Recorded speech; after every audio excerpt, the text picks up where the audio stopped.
എല്ലാവർക്കും പുതിയ ഇന്ന് നമ്മൾ ഉണ്ടാക്കാൻ പോകുന്നത് പടവലങ്ങയും പാവയ്ക്കയും വെച്ചിട്ടൊരു അടിപൊളി തോരനാണ്. അപ്പൊ ഈ തോരൻ നമുക്ക് ചോറിനൂടെ കഴിക്കാൻ അടിപൊളി സാധനമാണ്. അപ്പൊ നമുക്ക് എങ്ങനെ ഉണ്ടാക്കുന്നത് നോക്കാം. ഈ വീഡിയോ ഇഷ്ടപ്പെട്ടാൽ ലൈക്ക് ചെയ്യുക, ഷെയർ ചെയ്യുക, സബ്സ്ക്രൈബ് ചെയ്യുക, ബെല്ലൈക്കൺ അമർത്തുക. നമുക്ക് നേരെ വീഡിയോയിലോട്ട് പോകാം. അതാണ്ട് നമ്മൾ ഒരു പാവയ്ക്ക എടുത്തിട്ടുണ്ട്, ഒരു പടവലങ്ങ എടുത്തിട്ടുണ്ട്. ഇതുകൊണ്ടൊരു നല്ലൊരു തോരനാണ് ഉണ്ടാക്കാൻ പോകുന്നത്.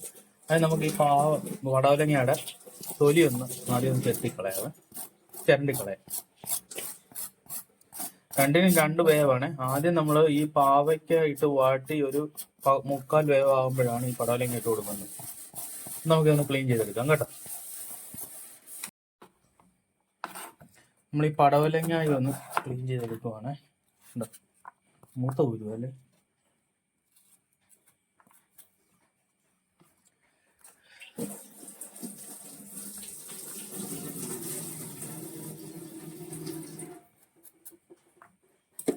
നന്നായിട്ട് വാഷ് ചെയ്തെടുത്തിട്ടുണ്ട്. ഇനി നമുക്ക് തോരൻ അരിയുന്ന കണക്കൊന്ന് ചെറുതായിട്ട് അരിഞ്ഞെടുക്കാം. അപ്പൊ നമുക്ക് പടവലങ്ങ ഒന്ന് ചെറുതായിട്ടൊന്ന് അരിഞ്ഞെടുക്കാം. ഇത് പെട്ടെന്ന് വേകുന്നതാണ്. ഈ പരുവത്തിന് പടവലങ്ങ അരിഞ്ഞെടുക്കാം.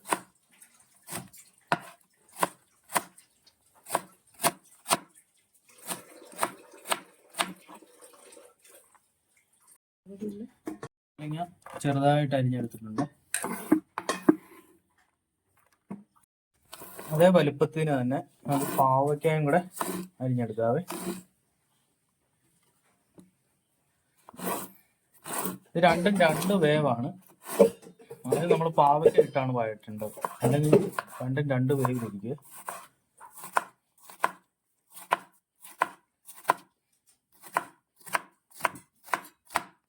പാവയ്ക്ക അരിഞ്ഞെടുത്തിട്ടുണ്ട്.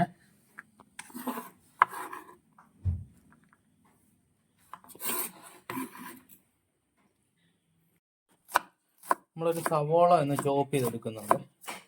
അപ്പൊ നമ്മൾ പാവയ്ക്കയും അരിഞ്ഞെടുത്തിട്ടുണ്ട്, ചെറിയ കഷ്ണമാക്കി. അതുപോലെ തന്നെ പടവലങ്ങായും എടുത്തിട്ടുണ്ട്, ഒനിയൻ സവാളയും എടുത്തിട്ടുണ്ട്. ഇനി നമുക്ക് വേണ്ടത്, അതിന് വേണ്ട അരപ്പിന് വേണ്ടിയിട്ട് നമ്മൾ ഒരു മുറി തേങ്ങ ചിരകി എടുത്തിട്ടുണ്ട്. അതിലേക്ക് ഒരല്പം മഞ്ഞൾപ്പൊടിയും ആവശ്യത്തിന് എരിവിനനുസരിച്ച് പച്ചമുളകും ഉപ്പും കൂടി ചേർത്തൊന്ന് അരച്ചെടുക്കുവാണ്. നമുക്ക് കടുക് ഇട്ട് കൊടുക്കാം. ഉണക്കമുളക് കൂടി ചേർത്ത് കൊടുക്കുവാണ്. നമ്മൾ പാവയ്ക്കാണ് ചേർക്കുന്നത്.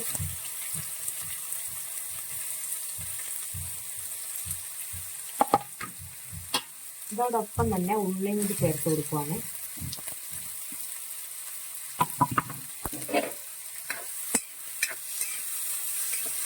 ഇതൊന്ന് നമ്മൾ നന്നായിട്ടൊന്ന് വഴണ്ട് വരുമ്പോൾ ഇതിലേക്ക് നമുക്ക് അരപ്പ് ചേർത്ത് കൊടുക്കാം.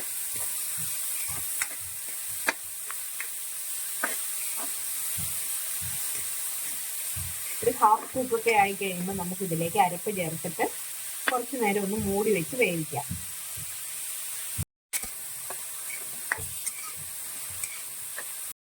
നമ്മൾ ഇതിലേക്ക് അരപ്പ് കൂടി ചേർക്കുവാണ്.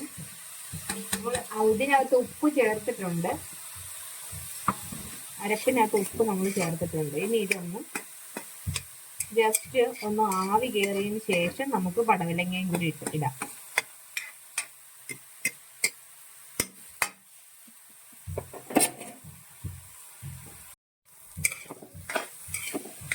നമ്മൾ ചെറിയ രീതിയിൽ ഇതൊന്ന് ആവി കയറി വെന്തിട്ടുണ്ട്. ഇനി നമുക്കിതിലേക്ക് പടവലങ്ങയും കൂടി ചേർത്ത് കൊടുക്കാം.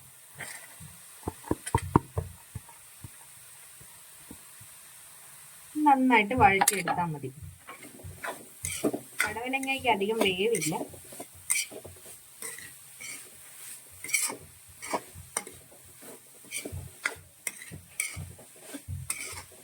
മൂടി വെച്ച് വേവിക്കുക. ചെറിയ തീയിൽ ഒരു 5 മിനിറ്റ് ഇതൊന്ന് ആവി കയറി കഴിയുമ്പോഴേക്കും നമ്മുടെ തോരൻ റെഡിയാവും. ഇത് നമ്മുടെ പാവയ്ക്കയും പടവലങ്ങയും എല്ലാം നന്നായിട്ട് വെന്തിട്ടുണ്ട്. അതെ, നമ്മുടെ തോരൻ ഇവിടെ റെഡി ആയിട്ടുണ്ട്. ഇങ്ങനെ പാവയ്ക്ക തന്നെ ആകുമ്പോൾ നമുക്കൊരു കയ്പ് കൂടി കൂടുതലായിട്ട് ഫീൽ ചെയ്യത്തില്ല. ഇങ്ങനെ ചെയ്ത് കഴിയുമ്പോൾ അതിന്റെ കയ്പും ഒക്കെ ഒന്ന് കുറഞ്ഞ് നമുക്ക് പെട്ടെന്ന് അത് കഴിക്കാനായിട്ട് പറ്റും. അപ്പോൾ ഞങ്ങളുടെ ഈ വീഡിയോ ഇഷ്ടമായെങ്കിൽ ലൈക്ക് ചെയ്യുക, ഷെയർ ചെയ്യുക, അതുപോലെ തന്നെ സബ്സ്ക്രൈബും കൂടി ചെയ്യുക. അടുത്തൊരു വീഡിയോയുമായി വീണ്ടും കാണാം.